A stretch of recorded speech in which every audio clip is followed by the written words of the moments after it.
শপথ নিয়েছেন, যেই কুলাঙ্গার আমার নবীর সম্পর্কে, আমার নবী এবং তার স্ত্রীদের সম্পর্কে এত বড় খারাপ মন্তব্য করতে পারে, তাকে দুনিয়ার থেকে বিদায় না করা পর্যন্ত আমার শান্তি নাই। বাড়িতে এসে ছুরি ধার দিতেছে। মা দেখা বলতেছে, বাবা এখন তো কুরবানির সময় না, তুমি ছুরি ধার দিচ্ছ যে? কই মা, তুমি আমার জন্মদাতা মা, আমার আরো কিছু রুহানি মা আছে, রাসূল সাল্লাল্লাহু আলাইহি সাল্লামের স্ত্রী, তাদের সম্পর্কে এক কুলাঙ্গার খারাপ মন্তব্য করেছেন এবং কিতাব লিখে নাম দিয়েছেন রঙ্গিলা রাসূল। ওই কুলাঙ্গারকে যতক্ষণ পর্যন্ত শেষ করতে না পারবো ততক্ষণ পর্যন্ত আমার চেহারা আমি তোমাকে দেখাবো না। মাটাও কেমন মা! আমাদের মা হলে কি করতো, বাবা তোর যাওয়ার দরকার নাই, অন্য জনে দেখে নিব, তুই বাড়িতে থাক। মা বলতেছেন, বাবা যতক্ষণ পর্যন্ত ওই কুলাঙ্গারকে তুই শেষ না করতে পারবি আমিও তোরে আমার মুখ দেখাইতাম না। মার কাছ থেকে অনুমতি নিয়ে চলে গেছে, যেই প্রকাশনা থেকে বইটা প্রকাশিত হয়েছে ওই জায়গায় গেছে, ওই লাইব্রেরিতে গেছে। যাওয়ার পরে সাধারণ কাস্টমারের মতো যায় বলছে, ওই কিতাবটা দেখান তো দেখি। কিতাবটা দিছে, দেওয়ার পরে বলতেছে, এই কিতাবের লেখকটাকে? পাশে পাশে কেউ নাই। এখন যেই কিতাবটা লেখছে সে বলতেছে, হ্যাঁ হ্যাঁ আমি লিখছি, আমি। পকেট থেকে ছুরি ভাইকেরা জায়গায় জায়গায় খতম, জায়গায় শেষ। এখন কি তার পালিয়ে যাওয়া উচিত? আপনারা বলবেন যে উচিত তার পালিয়ে যাওয়া, কিন্তু পালাই না, ওই জায়গায় দাঁড়িয়ে আছে। একটু পরে পুলিশ আসছে, তাকে গ্রেফতার করে নিয়ে চলে গেছে। কোর্টে হাজির করছেন, তার পক্ষে, ওই যুবকের পক্ষে যে উকিল, সে হচ্ছে শেরে বাংলা একে ফজলুল হক, তার পক্ষে ওকালতি করবে। তো উনি তার মাকে এসে বলছেন, মা আপনি শুধু এতটুকু বলবেন, আমার ছেলে যখন ওই কুলাঙ্গারকে মারছে তখন আমার ছেলের মাথা ঠিক ছিল না, এই কারণে মারছে, আপনি শুধু এতটুকু কাগজে লিখে দেন, বাদ বাকি দায়িত্ব আমাদের, বাদ বাকি দায়িত্ব আমাদের। মা কয়, না না না, আমার ছেলে যেটা করছে সেটা ভালোই করছে, আমি কাগজে লিখে দিতাম না। এবার আসছে যুবকের কাছে, যুবকে এসে বলতেছে, তুমি শুধু এতটুকু দশ সাহেবের সামনে যে দাঁড়িয়ে বলবা, তাকে হত্যা করার সময় আমার মাথা ঠিক ছিল না। এবার যুবকটা চোখের পানি ছেড়ে দিয়ে বলতেছেন, আপনি বলতেছেন আমার মাথা ঠিক ছিল না, আমি আজকে রাত্রে স্বপ্নে দেখছি উম্মাহাতুল মুমিনিনগণ আমার জন্য জান্নাতের গেটে ফুলের মালা নিয়ে দাঁড়িয়ে আছে। সুবহানাল্লাহ। আপনি আমাকে বলতেছেন আমার মাথা কাজ করতেছিল না, আমাকে মৃত্যু হইলেই তো আমি জান্নাতি, আমার জন্য ফুলের মালা নিয়ে দাঁড়িয়ে আছে, আর আপনি আমাকে বলতেছেন মিথ্যা কথা বলতে। আমি পারবো না, অর্ডার হয়ে গেছে, ফাঁসি হয়ে গেছে। এই ঘটনা বললাম এজন্যই, আশেকে রাসূল কাকে বলে? আশেকে রাসূল কাকে বলে? বিগত বৎসরেও, বিগত কয়েক বৎসরেও আমার নবী মুহাম্মদুর রাসূলুল্লাহ সাল্লাল্লাহু আলাইহি সাল্লামকে নিয়ে কটূক্তি করেছেন, কটূক্তি করেছেন। কোন আইনি পদক্ষেপ গ্রহণ করা হলেও হয়েছে পরে। এদানিক কিছুদিন ধরে দেখা যাচ্ছে আমার নবী মুহাম্মদুর রাসূলুল্লাহকে নিয়ে খারাপ মন্তব্য করতেছে। আমরা মুসলমান, আমরা ঘরে বসে আছি,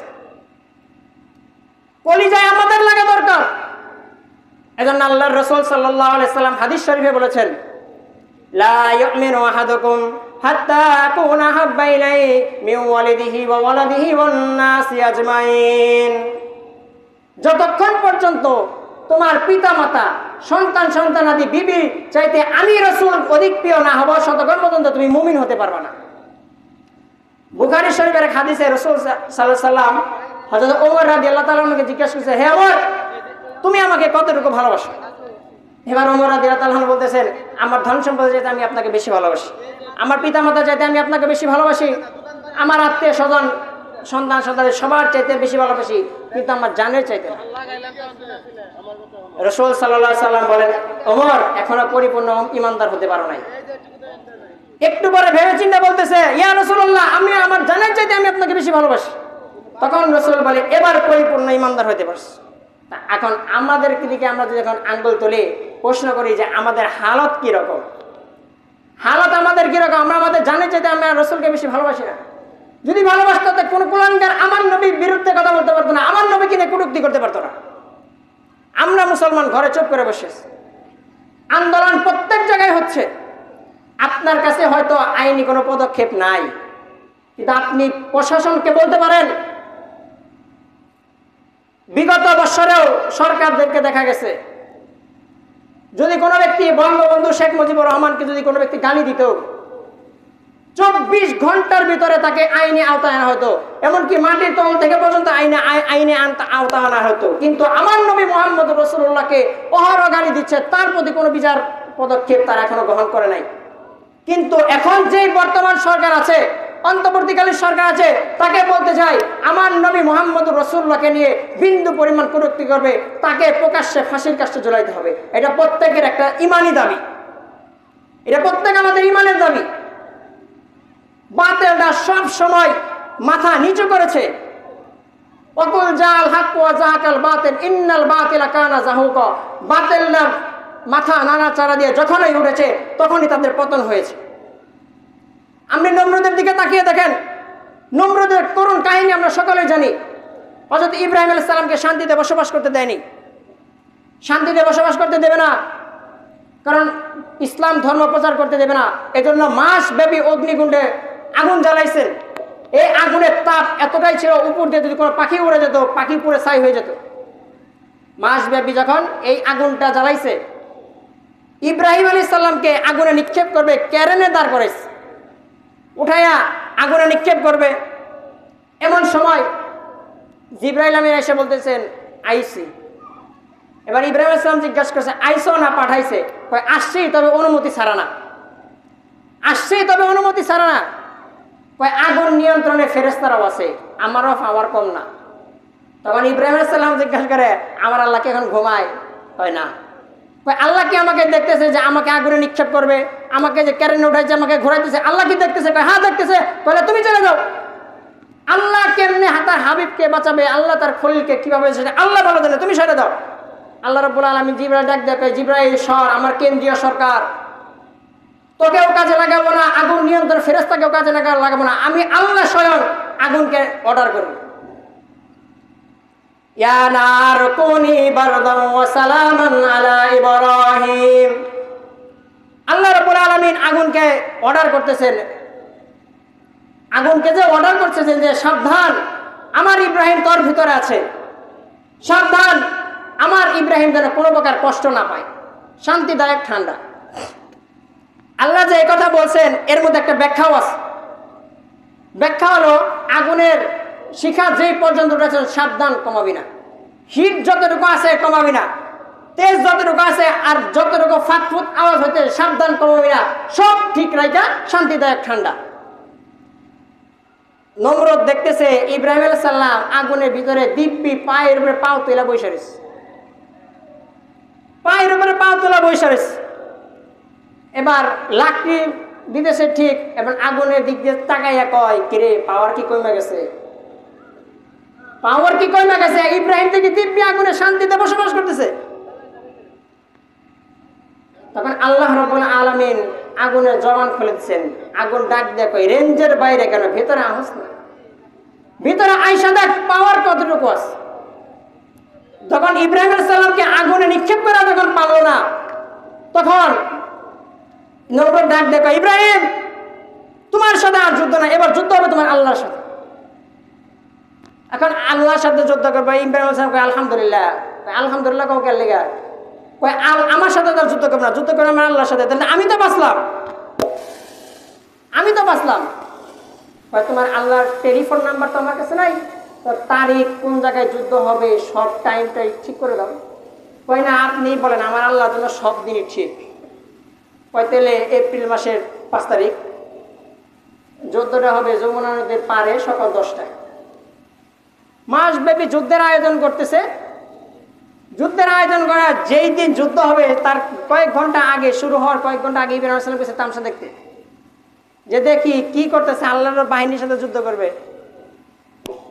যাইয়া দেখে তো মাসব্যাপী আয়োজন। তো নমরুদ ইব্রাহিম আলাইহিস সালামকে দেখে আমাকে ইব্রাহিম তোমার আল্লাহর সৈন্য গো, ওয়েট করেন আসতেছে। যেই 10টা বাজছে তখন ইব্রাহিম আলাইহিস সালাম ডাকে তোমার আল্লাহর সৈন্য এখন আসছো না?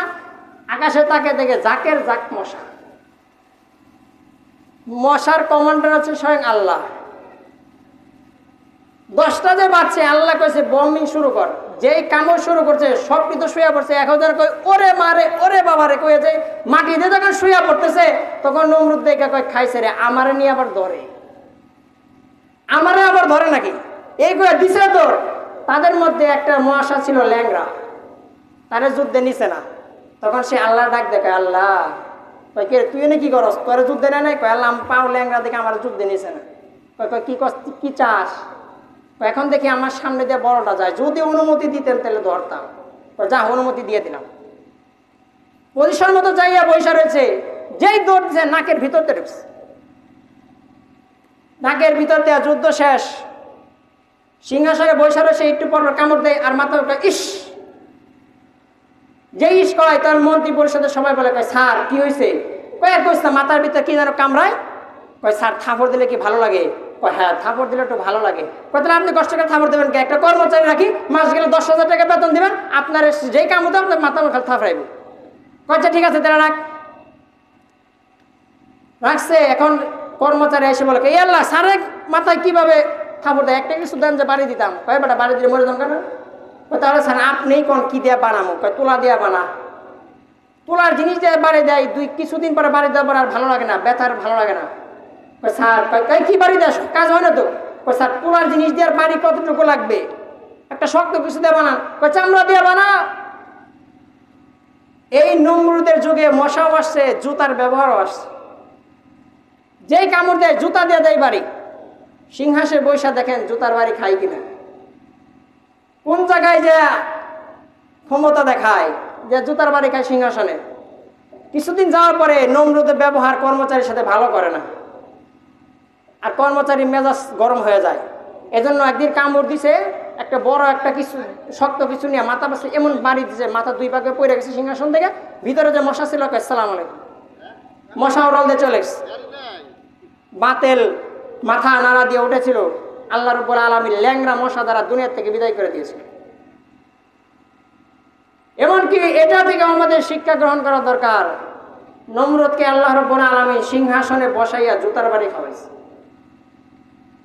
অহংকার, ভিতর অহংকার এতটুকু, দাম্ভিকতা এতটুকু। সিংহাসনে বৈশা ক্ষমতার অপব্যবহার করেছেন, ক্ষমতা দেখাইছেন, জুতার বাড়ি খাওয়াইছেন আল্লাহ। কি ক্ষমতা! হজরতে মুসা আলাইহিস সালামের যুগে ফেরাউন আসছিল। ফেরাউনের ঘটনা অনেকেই আমরা জানি, অনেকেই জানি না। ফেরাউনও আসছে, আয়সা এরকম নিজেকে খোদা দাবি করছে। কেমন খোদা? প্রজার আয়সা বলে খোদা বৃষ্টি দরকার, বৃষ্টি বর্ষণ করেন। এখন বৃষ্টি বর্ষণ যে করবে তার কি কোনো ক্ষমতা আছে? কোনো ক্ষমতাই তো নাই। বৃষ্টি বর্ষণ করবে কিভাবে? তার আবার লিডার হচ্ছে শয়তান। তুমি চিন্তা করো কেন, আমার আমি করতেছি, তুমি চুপ থাকো, তুমি দেখো কাহিনী কি হয়। শয়তান আকাশ থেকে পেশাব করে দিচ্ছে। পেশাব তো নোনা, বলছে বৃষ্টি পানি কেমন জানি নুনতা নুনতা লাগে। যাই হোক, এদিকে গেলে অনেক লম্বা চড়া ঘটনা। হযরত মুসা আলাইহিস সালামের জন্মগ্রহণ করবেন তার আগে এই ফেরাউন 70,000 বনী ইসরায়েলের সন্তানকে হত্যা করেছে। 70,000। মুসা আলাইহিস সালাম মায়ের গর্ভে চিন্তা করতেছেন যদি জন্মগ্রহণ হয় তাহলে তো মেরে ফেলবে, এজন্য পাহাড়ের ভিতরে গেছে।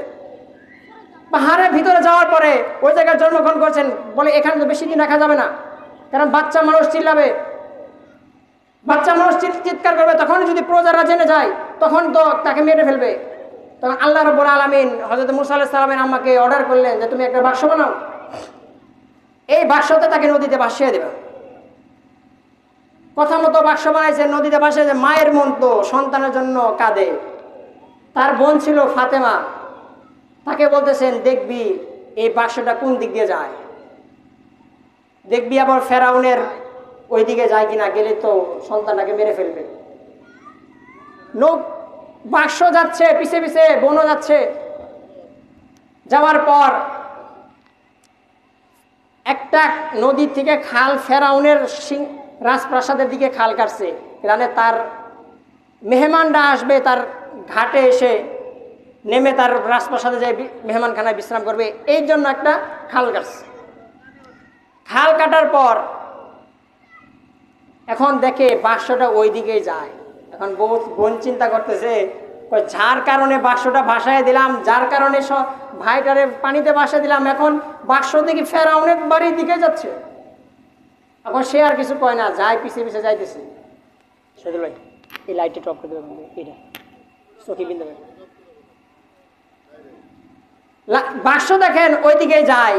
পরে দেখতেছেন চুপি সারে যে কি বলে যাইয়া ফেরাউনের ঘাটে যে বাক্সটা থামছে। থামার পরে প্রজারা যায় বলতেছেন, স্যার ঘাটে একটা বাক্স আছে, মনে হয় ভিতরে বোম আছে। বোম বিশেষজ্ঞ যত আছে সব নিয়ে হাজির। তো বাক্সের মুখটা খোলো। খোলার পরে চাই দেখে আল্লাহর নবীর চেহারা। সুবহানাল্লাহ, আল্লাহর নবীর চেহারা।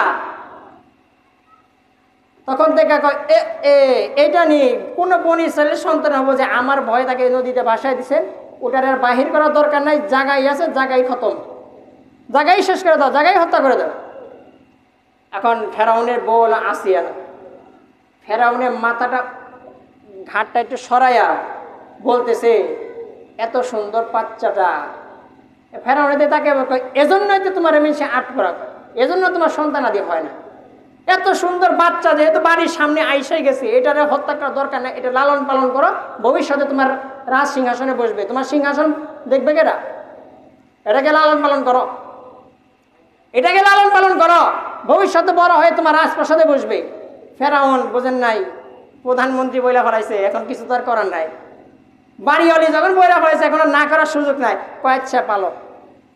ওই জায়গায় যখন বিবি আসিয়ার কোলে নিছে, ফেরাউনের গালে একটা থাপ্পড় মারছে বাচ্চা অবস্থায়। ওই এখনই এই কারবার, বড় হলে না জানি কি করবো। ছোট অবস্থায় থাপ্পড় মারছে, বড় হলে না জানি কি করবো। যাই হোক, লম্বা চড়া করে না, এই বাচ্চার জন্য এখন দুধ মা লাগবে, বাচ্চা লালন পালন করতে হলে লোক লাগবে। এজন্য অ্যানাউন্স করে দিয়েছেন যে ফেরাউনের ছেলে লালন পালন হবে, কোন মার দুধ পান করে তাকে মাস গেলে 10,000 টাকা দেওয়া হবে, বছরে 2টা বোনাস, থাকা খাওয়া সব ফ্রি। এখন আল্লাহর নবী তো যার তার স্তনে তার মুখ দেয় না। সমস্ত মহিলারা আসছে, তার বোন গাছের আড়ালে তাকে দাঁড়িয়ে দাঁড়িয়ে দেখতেছে তামাশাটা কি হয়। যার স্তনে দুধ নাই সেও আসছে যে যদি কপাল করে লাগিয়ে যায়। সারাদিন সমস্ত মহিলা আসছেন, কাওয়ার স্তনে মুসা আলাইহিস সালাম মুখ দেয় নাই। এখন মুসা আলাইহিস সালামের বোন এসে বলতেছে, চাচি আম্মা, আমার কাছে একটা মহিলা আছে, যে মহিলার দুধ সব পোলা পানেই খায়। ওই মহিলা কি শুনে না এলাউন্স? ওই এটা এমন বংশের মহিলা যে যার সব জায়গায় যায় না। তাহলে কি করতাম? যদি অনুমতি দিতেন তাহলে তোর রিক্সা ভাড়া দিয়ে দিলাম, তাড়াতাড়ি দৌড়িয়ে তারে নিয়ে আয়। আনার পরে আসছে, আসার পরে মুসা আলাইহিস সালামের মার কাছে গেছেন, যাইয়া দুধ পান করছেন। এবার বিবি আসিয়া বলতেছেন, মা মাস গেলে 10,000 টাকা বেতন, বছরে 2টা বোনাস, এসি রুমটা তোমার লেগে রেখে দিছি, আর খাওয়া দাওয়া সব ফ্রি। মুসালাম রিটার্ন দেখো, ধরেন আপনার সন্তান আপনি নেন, আপনার বাসায় চাকরি করতে হবে এই মহিলা আমি না, আপনার সন্তানকে লালন পালন করতে হবে, আর আপনার বাড়িতে থাইকে আমি থাকবো এরকম মহিলা আমি না। তোমার দুধ ছাড়া তো কারো দুধ খায় না, আর অন্যান্য মার দুধও খায় না, তোমার দুধ ছাড়া এখন কি করবো? তুমিও তো কিছু বলতেছো না, তুমি একটা প্রস্তাব দাও দেখি আমার মন মতো হয় কিনা, তাহলে তো সন্তানটাকে দিতে পারি। তখন বলতেছে, আপনার সন্তানটাকে আমি আমার বাড়িতে নিয়ে যাব, ওই জায়গায় লালন পালন করব, আর যা অফার দিছেন সব মাসের 5 তারিখে দিয়ে আসবে। আচ্ছা ঠিক আছে মা, নিয়ে যাও, কারণ তোমার দুধ ছাড়া দরকার দুধ খায় না। মুসা আলাইহিস সালাম গেল কই? আর নিজের বাড়িতে লালন পালন হচ্ছে ফেরাউনের টাকায়। মুসা আলাইহিস সালাম বড় হয়েছেন, ফেরাউনের এক কর্মীর সাথে বিরোধ আছে, থাপ্পড় মারছে, এক থাপ্পড়ই শেষ। কারণ মুসা আলাইহিস সালাম রাগী ছিলেন, পালিয়ে মাদিয়ান চলে গেছেন, সেই জায়গায় 10 বছর থাকছেন, সেখানে বিয়ে শাদী করছেন। যেই দিকে দেশে ফিরে আসতেছেন, এমন সময় বলছে হাইওয়ে রোড দিয়ে তো গেলে তো ধরে ফেলবে, কারণ চেকপোস্ট বসা আছে, গেলে তো ধরে ফেলবে। এজন্য জঙ্গলের রাস্তাতে ঢুকছেন, কোনো রাস্তা চিনে না, রাস্তাঘাট চিনে নাই। আমাবস্যা রাত, ট্যাপ বৃষ্টি হচ্ছেন, তার স্ত্রী ছিল অন্তঃসত্ত্বা, তারও প্রসব ব্যথা শুরু হয়ে গেছে।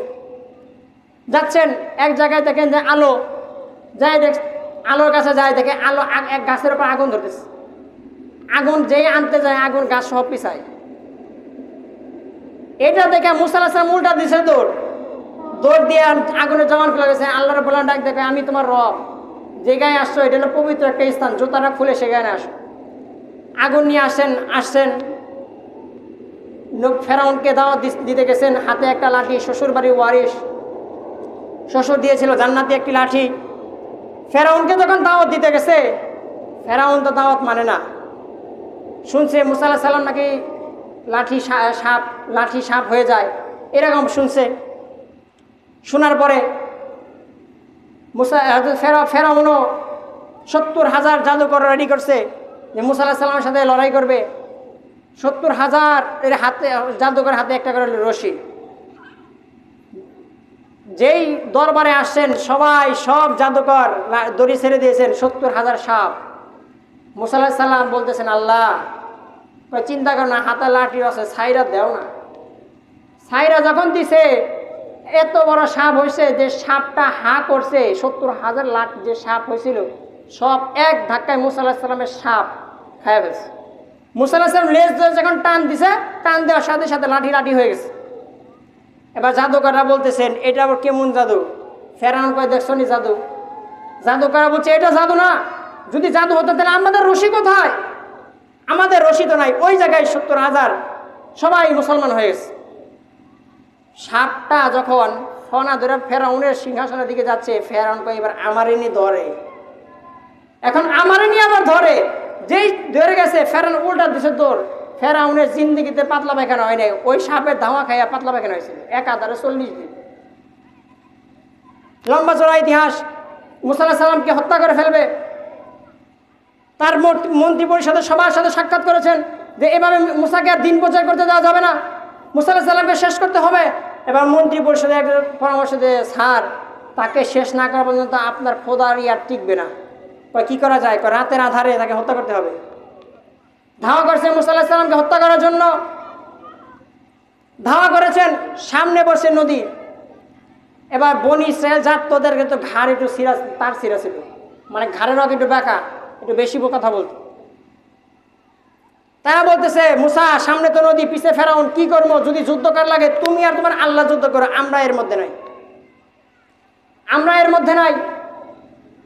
এবার আল্লাহরা ডাক দেয়, কয় আল্লাহ, কয় সমস্যা কি? হাতে লাঠি আছে, দাও পানির মধ্যে বাড়ি দিছে, সাথে সাথে 12টা রাস্তা হয়ে গেছে, 12টা গোত্রের জন্য 12টা রাস্তা। এবার মুসা আলাইহিস সালামকে ডাক দেয়া কয়, মুসা আমার অমুক গোত্রে আমার মামা থাকে, অমুক জায়গায় আমার খালু থাকে, এরা গেল কি না এদেরকে দেখা লাগবে, তো আইনার একটা ব্যবস্থা করলে একটু ভালো হইতো।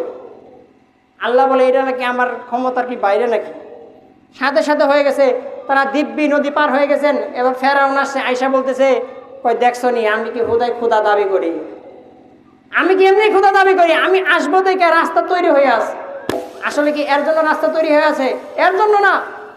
যেই রাস্তার অর্ধেকে গেছে, আল্লাহ কয় উস্তাদের মায়ের শাসা, পানিকে অর্ডার করছে, তুমি তোমার মতো হয়ে যাও। সাথে সাথে হয়ে গেছে, সাথে সাথে পানি সমান হয়ে গেছে, রাস্তা ভেঙে গেছে। এবার ফেরাউন পানিতে নিচে যাওয়ার উপরে আসে। তখন আল্লাহ রাব্বুল আলামিন আল্লাহ বলে, আল্লাহ তওবা করতেছি, তুমি ওটা মাফ করো। আল্লাহ রাব্বুল আলামিন জিবরাইল আলাইহিস সালামকে অর্ডার করলেন যে ফেরাউনের মুখে কাদা ছুঁড়ে মারো, যাতে দ্বিতীয়বার তওবা উচ্চারণ করতে না পারে। খোদা দাবি করছিল, কিভাবে ধ্বংস হয়ে গেছে। বাতিলরা সব সময় মাথা উঁচু করেছেন, তাদের মাথা নিচু হয়ে গেছে।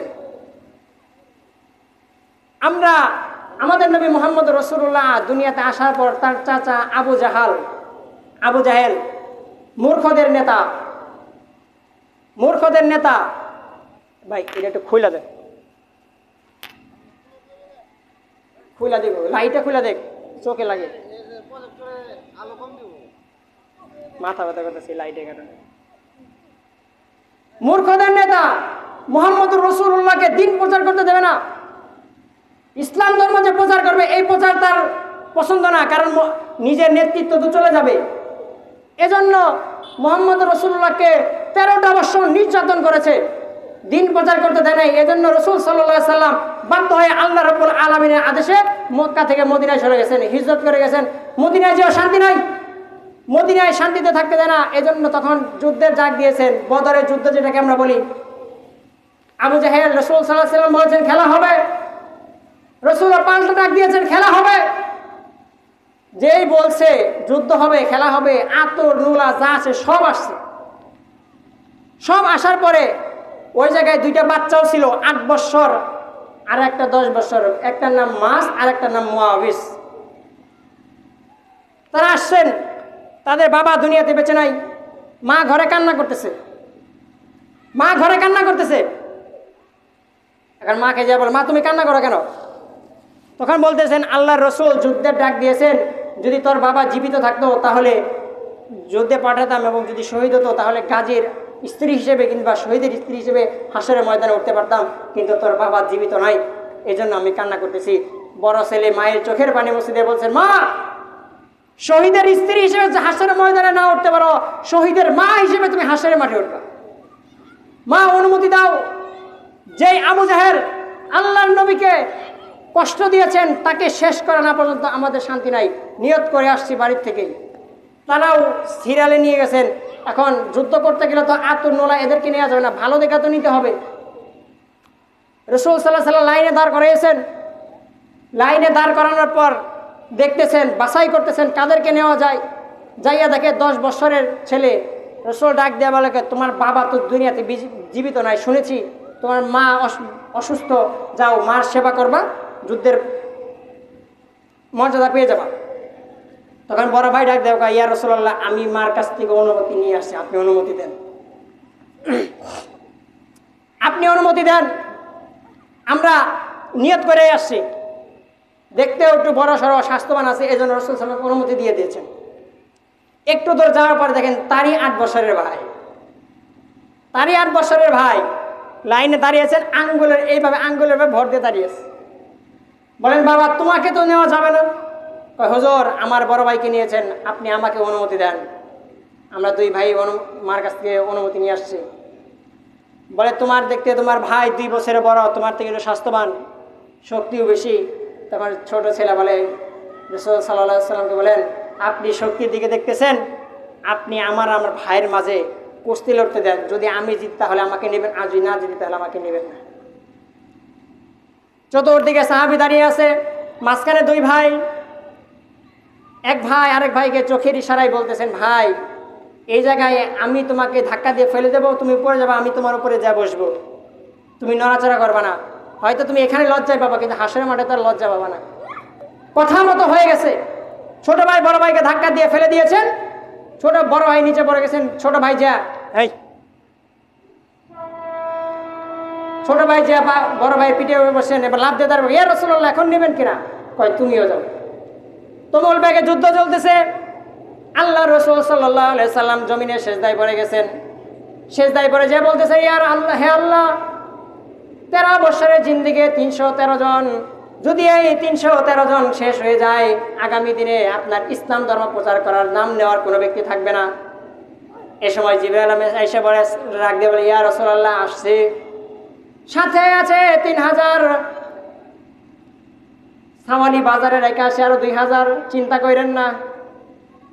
তুমুল বেগে যুদ্ধ চলতেছেন। 2 ভাই এসে বলতেছেন, আব্দুর রহমান ইবনে আউফকে বলতেছেন, চাচা আবু জাহেলকে চেনেন?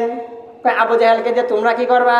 কয় বাড়ির থেকেই নিয়ত করে আসছি, বাড়ির থেকেই নিয়ত করে এসেছি, যদি আবু জাহেলকে চিনেন তাহলে আমাদেরকে একটু দেখিয়ে দিবেন। আব্দুর রহমান ইবনে আউফ দেখিয়ে দেয়, ওই যে ঘোড়ার উপরে বসে যুদ্ধ পরিচালনা করতেছেন, কিতাবে লিখছেন আব্দুর রহমান ইবনে আউফ দেখাইতে দেরি, বাস পাখির মতো যায় অ্যাটাক করতে দেরি হয় নাই, বাস পাখির মতো যায় অ্যাটাক করতে দেরি হয় নাই। এখন ঘাড় কাটবে তো, ঘাড়ে তো তারা 2 ভাই নগর পায় না। আবু জাহেল তো লম্বা চড়া ছিল। এক ভাই আরেক ভাইয়ের চোখের ইশারায় বলতেছেন, ভাই এমন করে ফারুন যেত না, ঘোড়ার পাও কাটতে দিই।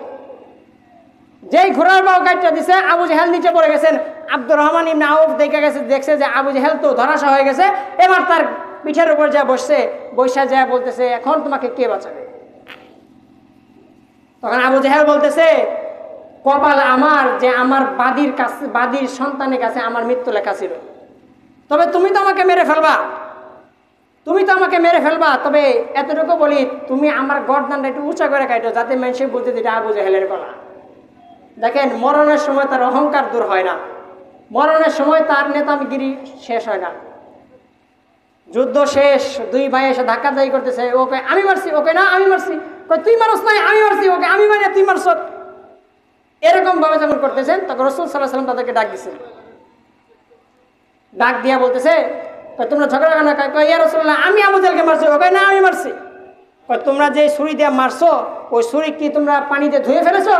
কয় না না, কয় ধুয়ে ফেলিনি। কয় তাহলে ওই ছুরিটা নিয়ে আসো।